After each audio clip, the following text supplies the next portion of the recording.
हर एक कांटे पे सुर्ख किरणें, हर एक कली में चिराग रोशन, ख्याल में मुस्कुराने वाले तेरा तबस्सुम कहाँ नहीं है।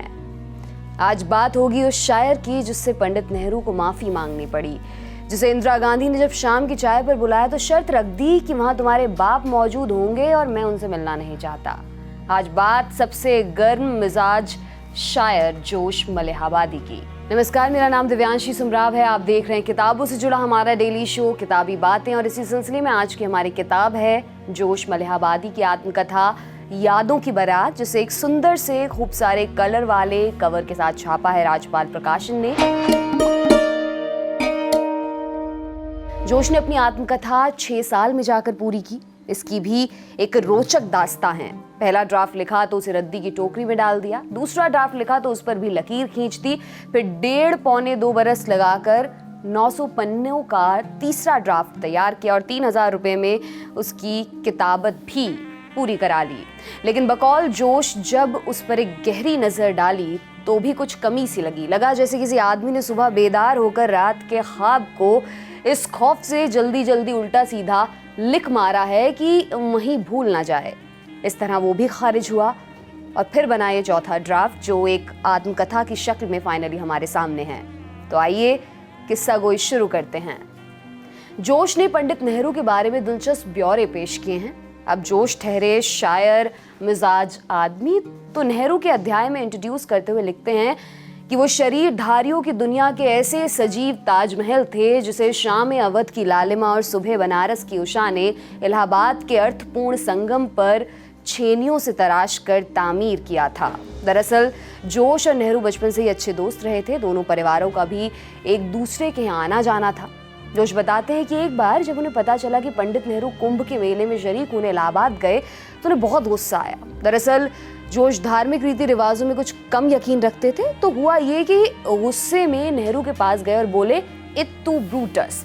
नेहरू ने हैरत से पूछा, क्यों साहब, मैंने ऐसी कौन सी बात की है कि आप मुझसे इत्तू ब्रूटस कह रहे हैं। दरअसल इत्तू ब्रूटस शेक्सपियर के नाटक जूलियस सीजर की एक बड़ी फेमस लाइन है। शॉर्ट में बता देते हैं वरना हमको हौंक दिया जाएगा कि सरल, स्पष्ट और सरस के त्रिकोण की कुछ तो लाज रखते। तो होता यह है कि सीजर ने जब देखा कि उसका सबसे बड़ा दार्शनिक दोस्त भी उसके हथियारों की लाइन में खड़ा है तो जमीन उसके पैरों तले खिसक गई।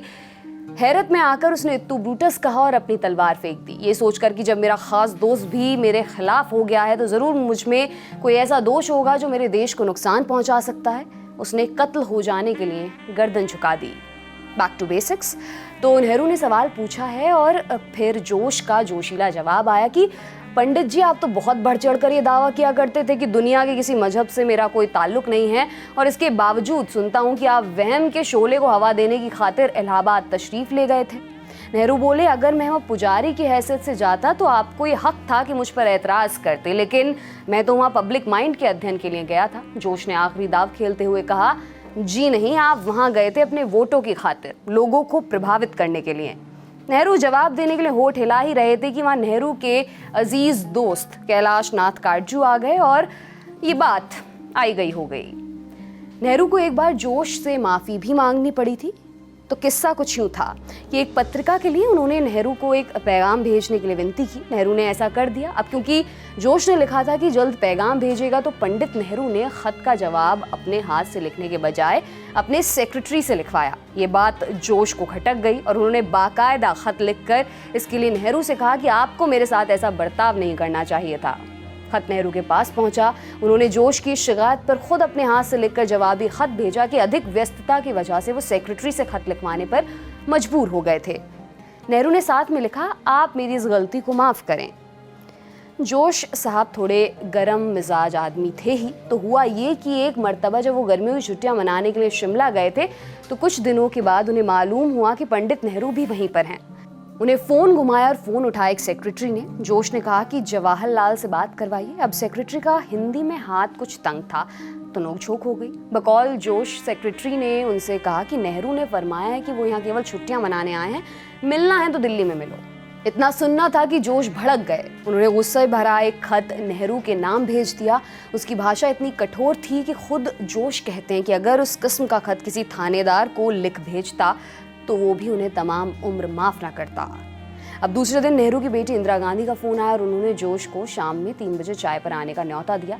जोश चूंकि गुस्से से भरे बैठे थे तो बोले, बेटी वहाँ तुम्हारे बाप मौजूद होंगे और मैं उनसे मिलना नहीं चाहता। इंदिरा बोली, मैं पिताजी को अपने कमरे में बुलाऊंगी ही नहीं।